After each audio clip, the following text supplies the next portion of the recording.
Have I ever been having fun? I don't know when I've had quite as much fun as this, and I'm going to be teaching you my brand new novel way of making clusters, and I'm real excited to show you step by step. We'll be making some of these first. All you need are a bunch of plain scraps, and I don't like them too wide. Now this is a good, nor too narrow, and that's pretty good there. Do some of these. These are just, strips, pieces of paper that I've cut off of other paper. Some of it's printing paper. Some of it is book page paper. And, so here we go. Now, I'm going to be using distress inks, and I'm going to take advantage of all these little mini small ink pads that I have. It's a great way to collect, the whole series of colors without spending a fortune. These are Tim Holtz distress inks, and they come in these little mini pads, and you can also get from him these little tin containers, and there's it'll hold 12 ink pads in a tin, and it's a nice way to store them. And then I also have some of these little mini daubers, which are available on Amazon, and so you can see I've used up a bunch of different colors, and it's nice having them stand up so that you can see what color it was that you were using, and so that you can try to not mix your colors together on the same dauber. And I have lots that I haven't even used yet, so we'll be using these to help us colorize our strips here. And we want to do our colorizing and stamping first before we do anything else. So you'll need to take a look at the colors that you have and decide. Now I don't have a red in here, and I want to use a red, so I'm going to have to go to my large ink pad, and these are archival. This is an archival ink pad. I also have some small mini archival ink pads, not as many colors, but the thing about the archivals is that they are not water activated. They are permanent ink, whereas the distress inks can be affected if you get water or liquid on them. Now, I don't think it really matters for what we're going to be doing today, but you could use either kind of ink, and I'm only going to go to these if I'm looking for a color that I don't have in my distress inks. So here we go. I said I wanted to do some red, which I don't really have in my distress inks. And so I'll pick a clean dauber, and these, you can put on your finger,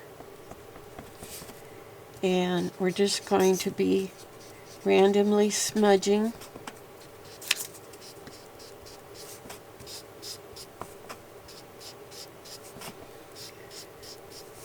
just applying our ink in random places. This really doesn't look very red.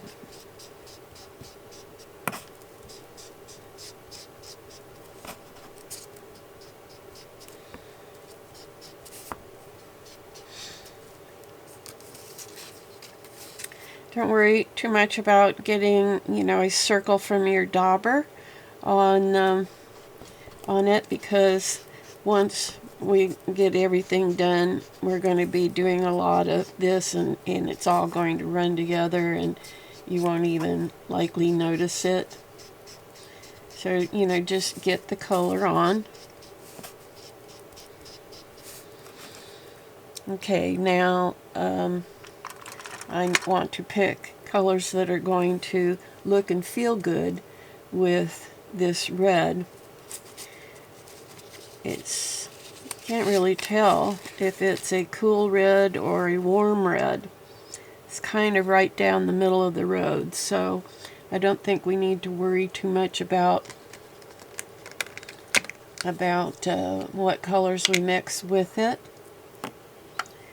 So this is a spiced marmalade, kind of an orangey color. I think maybe I had used this.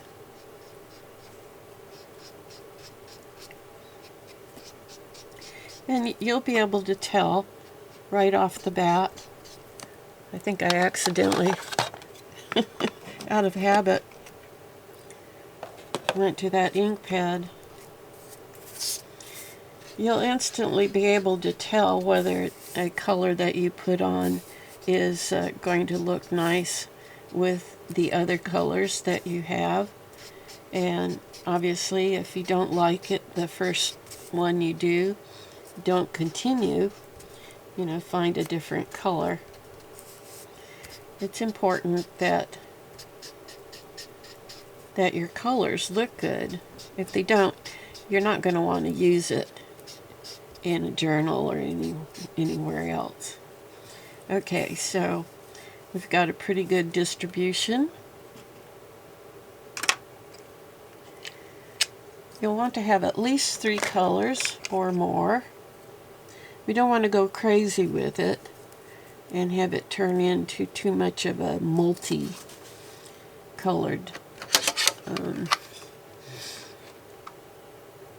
I think I'll go with another lighter yellow. Just probably this one.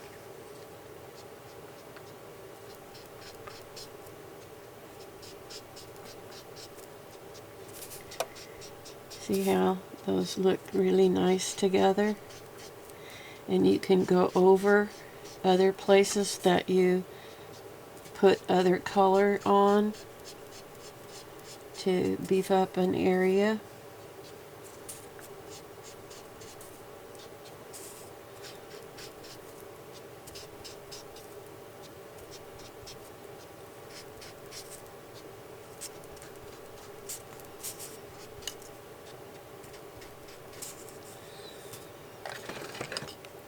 I need to kind of move this up a bit for you so I'm not falling out of frame so much. Okay. All right.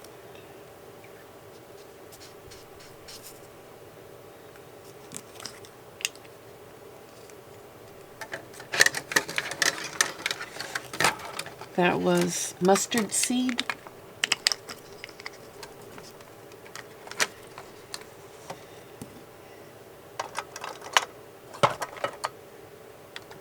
Alright, now let's see.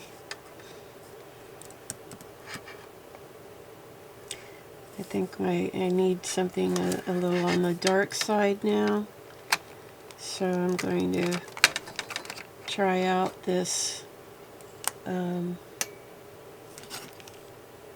rusty hinge.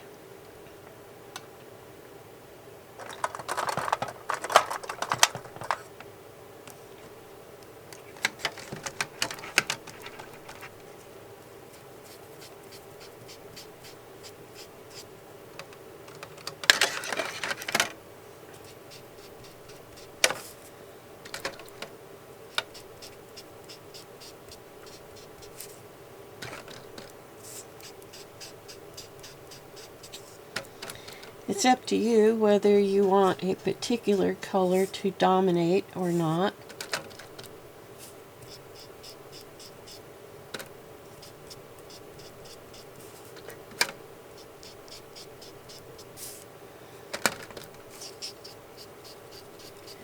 And you could have a particular color dominate in one area and not in another area.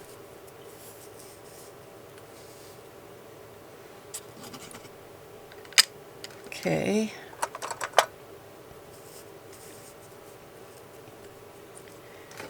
So I think I'll add a brown in here, and I've gone very warm at this point, so I'm going to go with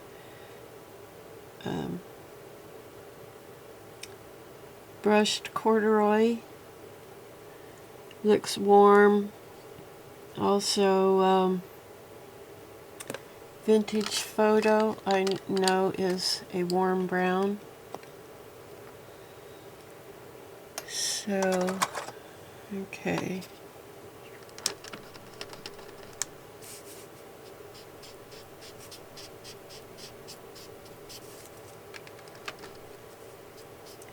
If you have a particular color that's just kind of jumping out too much at you and you don't really like it, then, you know, take a darker, like one of the browns, and kind of go over it. You could also use some grays to knock it back a bit.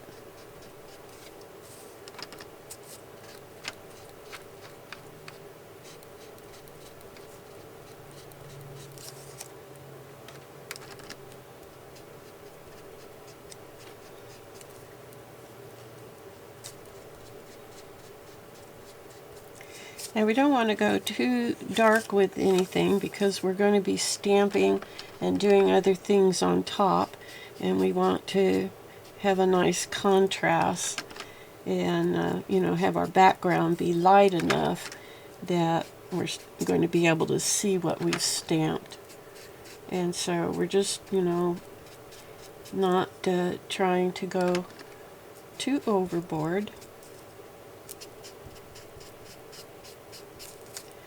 But I like kind of filling up the entire strip with color of some kind, even if it's quite pale.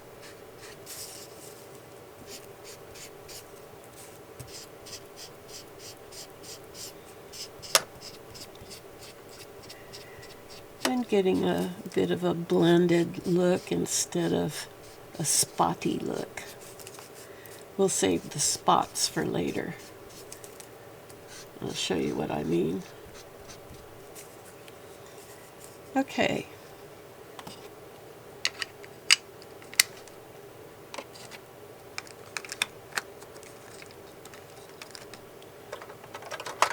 So there's a couple of warm ones, and let's do a couple of cool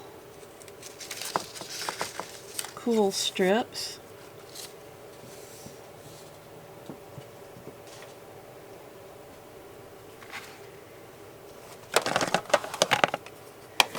And we'll bring in our greens and blues.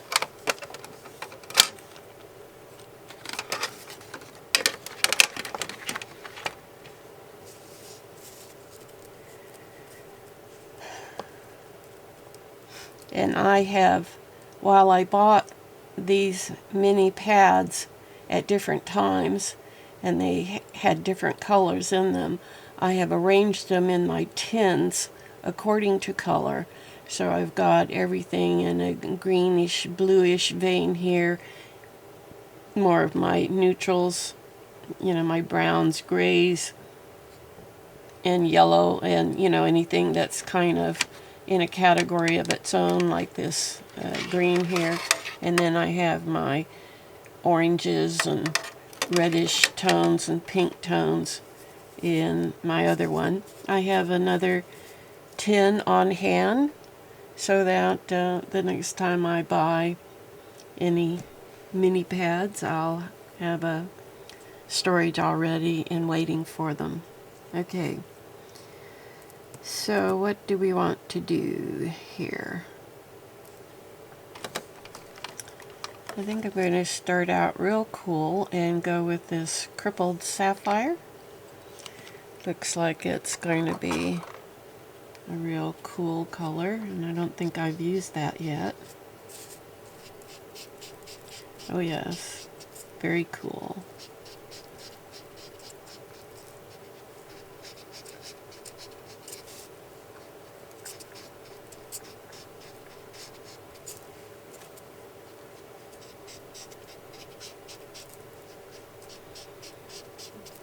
I am doing companions. I always like to work in companions, as you probably know, and that way, you know, I'll wind up with several clusters in the same color palette, which is important to me to have on hand for using in a journal with a similar color palette. Okay, now let's maybe add a little bit of turquoise. This is Mermaid Lagoon. I believe I've used this one before, so we'll pick, I think it's this color here. Yep.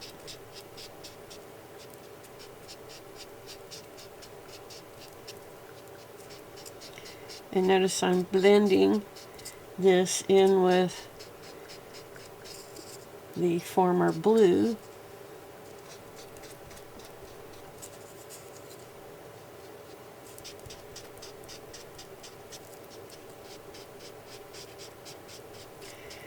By overlapping, you wind up with, you know, more than just these two colors, because you're going to have blends, and so the color changes slightly.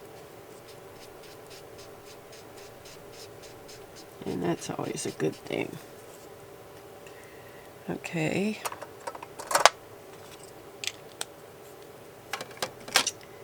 Let's maybe try a little green in here.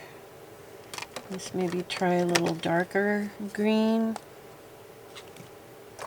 This is pine needles.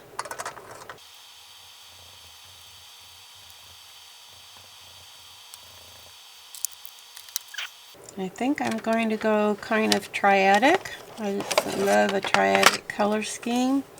And so with these blues and greens, I think I'm going to try and get a little orange in there. Back to spiced mermaids. Let's hope this works out.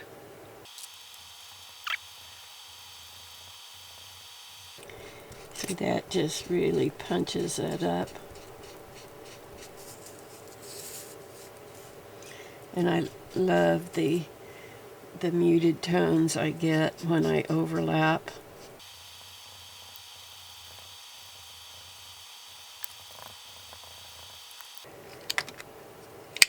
Okay, and now I want to add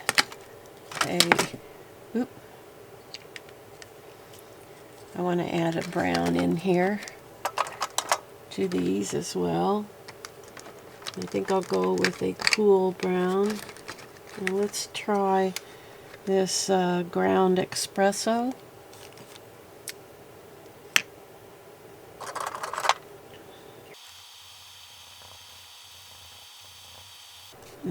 Knock back that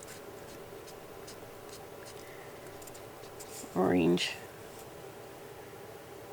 marmalade.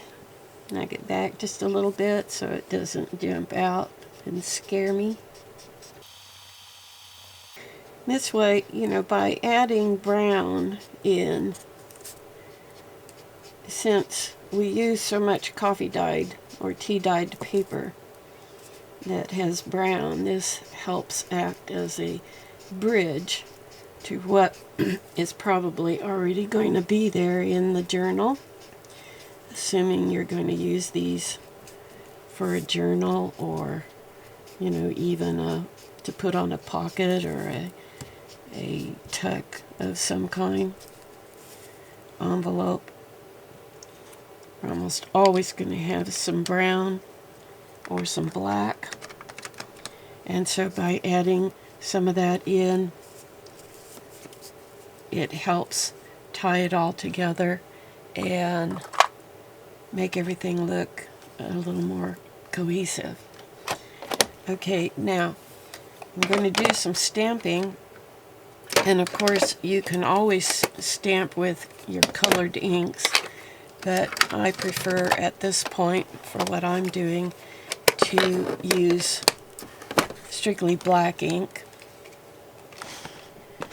So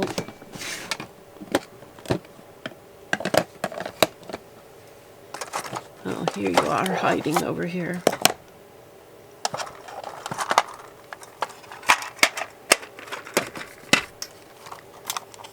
And I guess we can put all these away.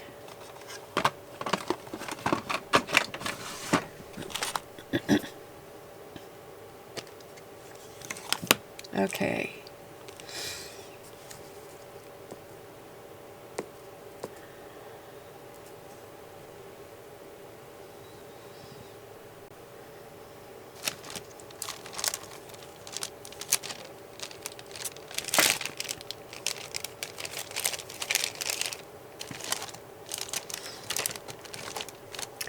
I just wound up cleaning these stamps,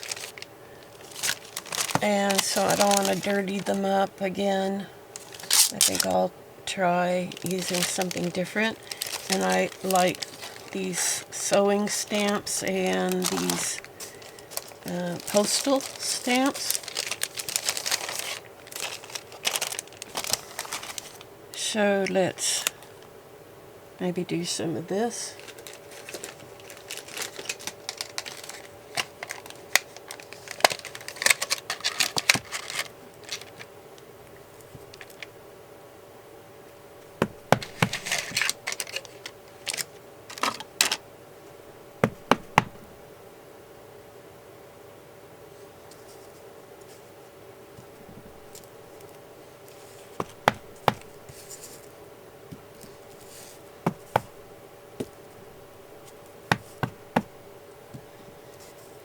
I try not to use the same stamp more than once on a particular strip.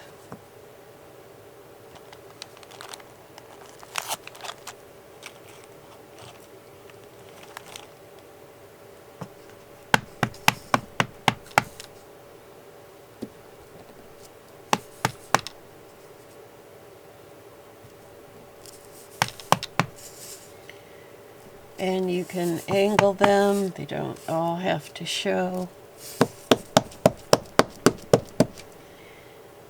You're going to be ripping these strips into smaller pieces, so we'll do one more. Well, let's use one I haven't done before. So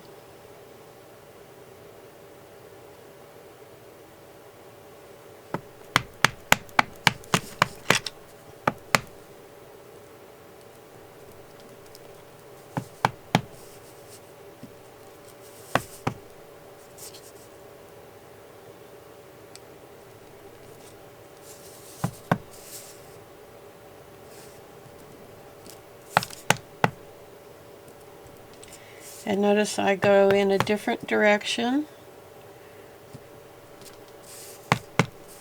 Sometimes I'll pick up the front of a stamp and then come back and pick up the back end of the stamp.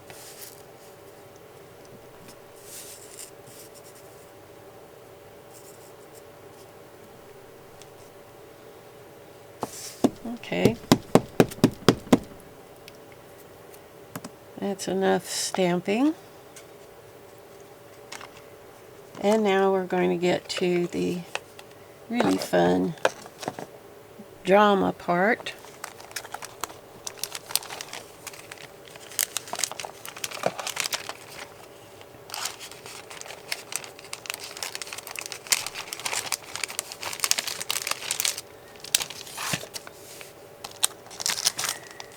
Oh wait, there I want to add a little bit of stitching, faux stitches.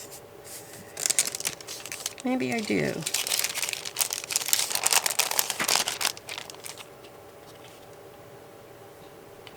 These are from Stampers Anonymous. It's a Jim Holtz collection, and it's got a pretty raggedy. Whoever sewed these did a real sloppy job, and I love it. Okay. And again, let me repeat, you could switch to using some colored inks to put on your stamps if you want.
Alright, I think we're quite full now.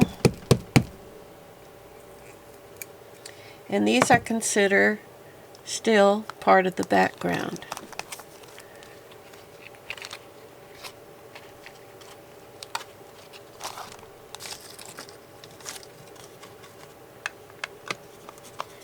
Now I'm going to switch to a Faber-Castell Pitt pen. This is a waterproof ink pen.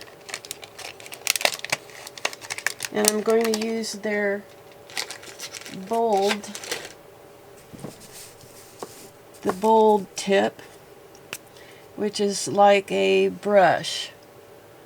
If you can, it'll zero in on that. Anyway, it's Faber-Castell. And we're going to be using some small stencils. I think it turns out best if the design on the stencil is rather small rather than big. And I have a bunch of backgrounds here. I have used this template for some of my earlier ones. The designs are still a little on the big side, so I'm going to see if I have some that are a little smaller. Here's some squares we can use. Maybe. Yeah. Some circles. Bricks.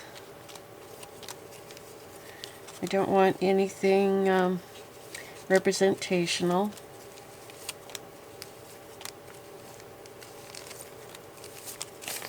I guess that's it. Everything else is just not suitable.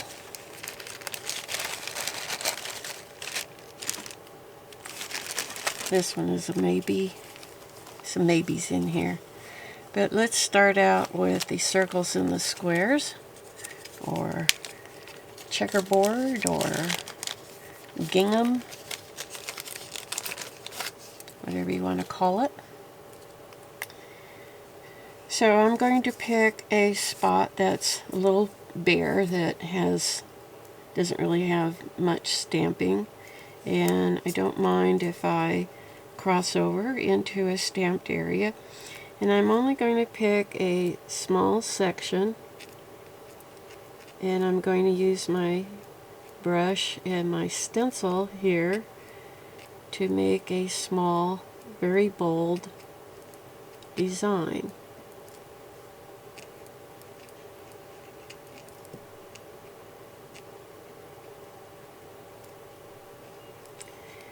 The idea came to me as I was on a walk yesterday that I really did not need to be, what do I want to say, dependent upon using fabrics to bring some sort of a pattern in that, you know, is strong and striking. I could do that. And we're going to do a little of that up here.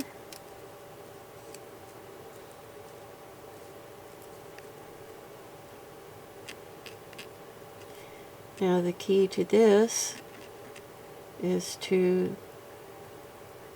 you know, maybe try to work on an angle a bit so that, you know, it doesn't look straight up and down. It looks a little more random.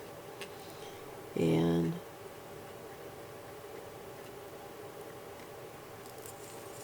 okay, so I got that. I'll put a little over here.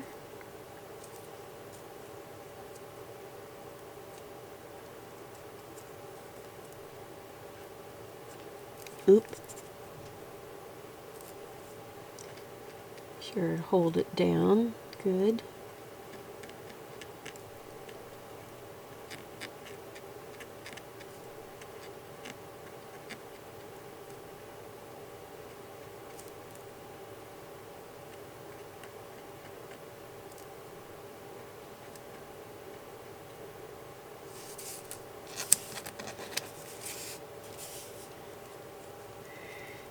Now this winds up being so bold and dramatic, I will only use one design one time, probably.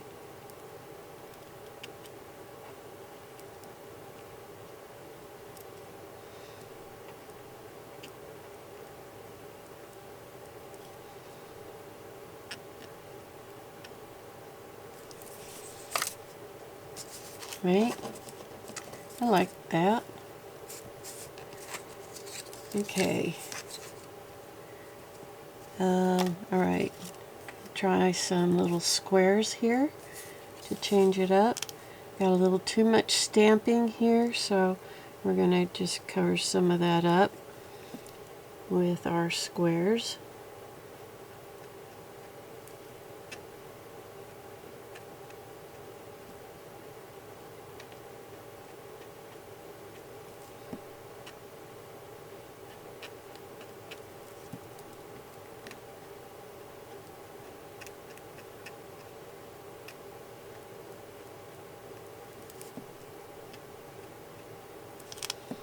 It's important when you have,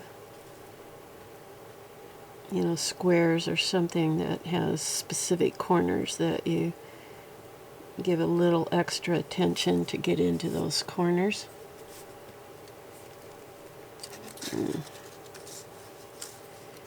And it's a little bit on the smudgy side. Let me see if I can kind of fix that a bit by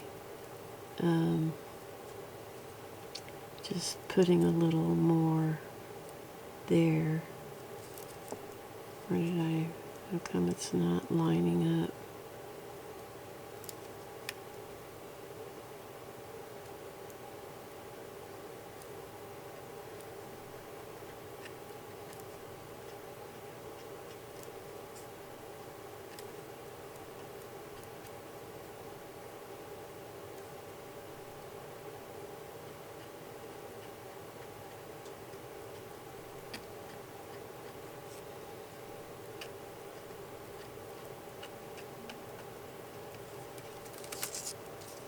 Okay, that's a little better. Oh, I'm getting hot. Pardon me while I disrobe. Okay. Alright, we'll try some squares out here, kind of moving along this way.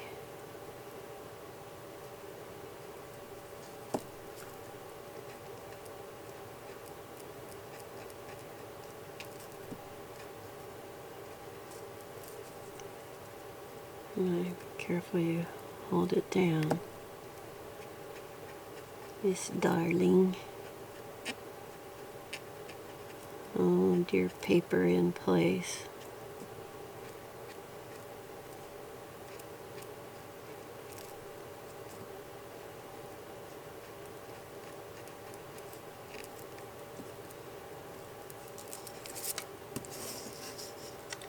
Cool. And what are we going to do here?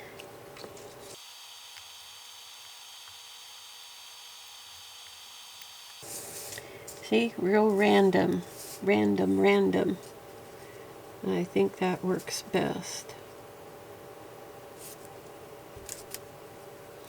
And if I'm angled that way with a stamp, I'm going to probably angle the other way with the pen.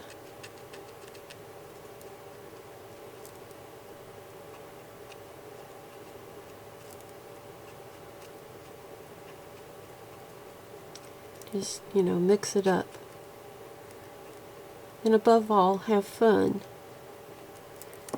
You know, if you don't like something, you don't have to use it, ever. So, experiment.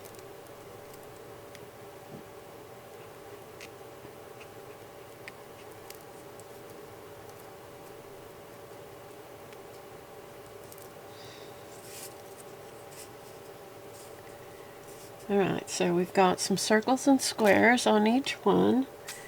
Let's see about one more design, because it's this graphic that I'm strongly after in the particular style of clutter we're going to be making.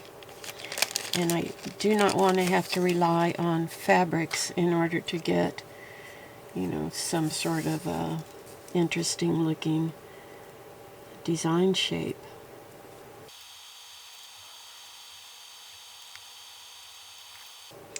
So I want to point out, notice here that I have more of a, you know, kind of a floral type design here. At least you could see floral out of it.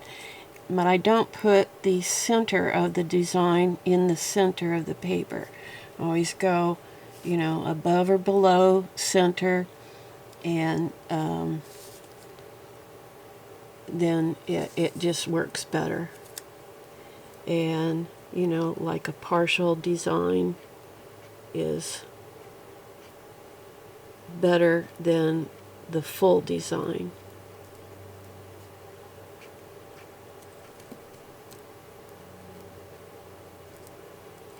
So I do go off the paper. I'm not real crazy about how this one's working out. I think it's maybe because it's on the big side. So let's try something like this over here.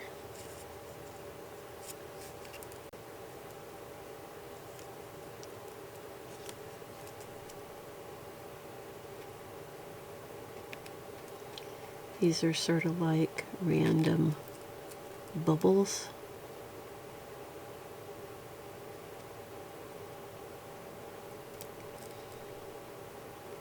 Odd shaped. Like you would blow out of those. Do you ever, what is it? You use a straw, something, and you, anyway, those little contraptions they have for kids that are so much fun, where you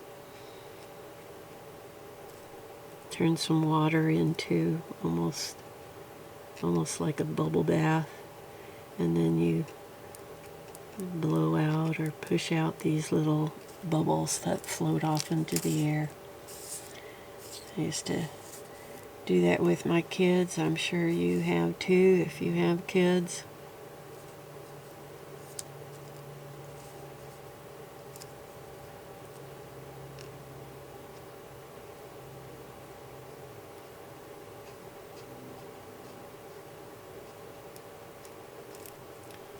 Now in this particular case, the stencil itself is very random. So wherever I put it down, I don't have to worry about trying to be random. It's going to give me random whether I want it or not. So that's pretty cool.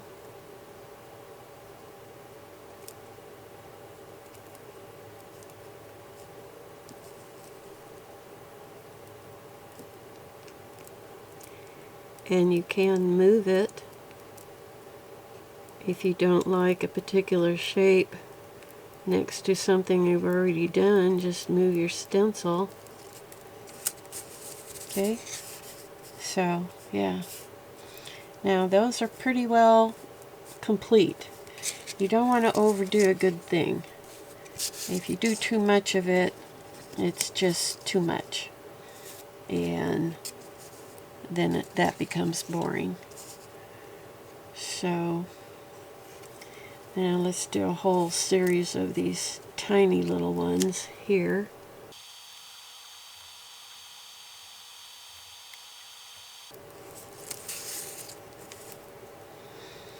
A little messy looking up there. So let's maybe turn that into one giant one. I don't like messy looking.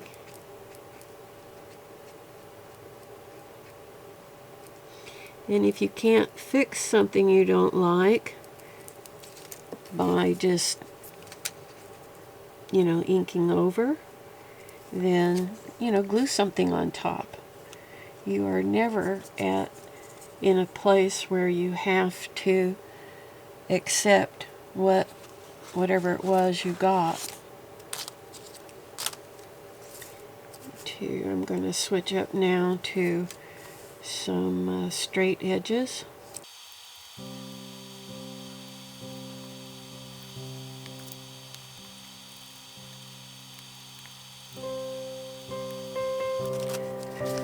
Alright, I have one last thing here we can try to change things up.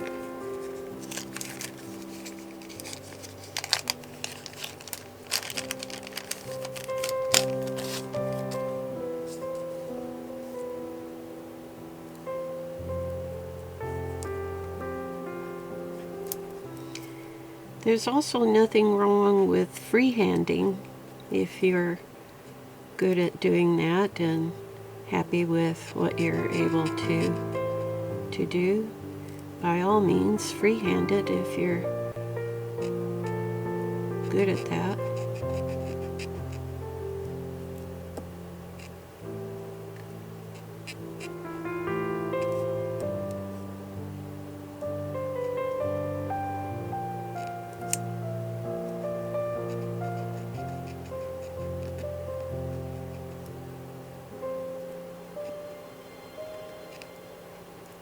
I guess this is called honeycomb.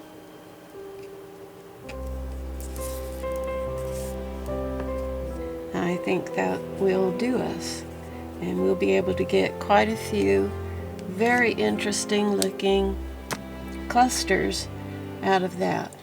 But I'm running out of time, so I'm going to split this into 2 videos, and this will be part 1, and then be sure and come back for part 2, where I will actually take these and turn them into fabulous clusters.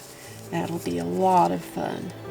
And if you want to do this and then just go on your own to figure out how to do clusters, obviously you're welcome to do that.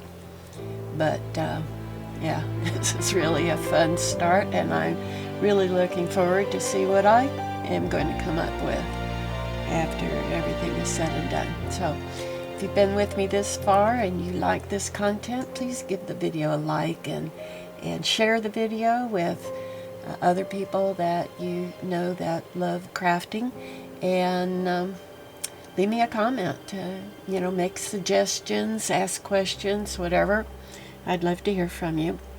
And that said, this is Miss Darling calling this a wrap. Bye-bye.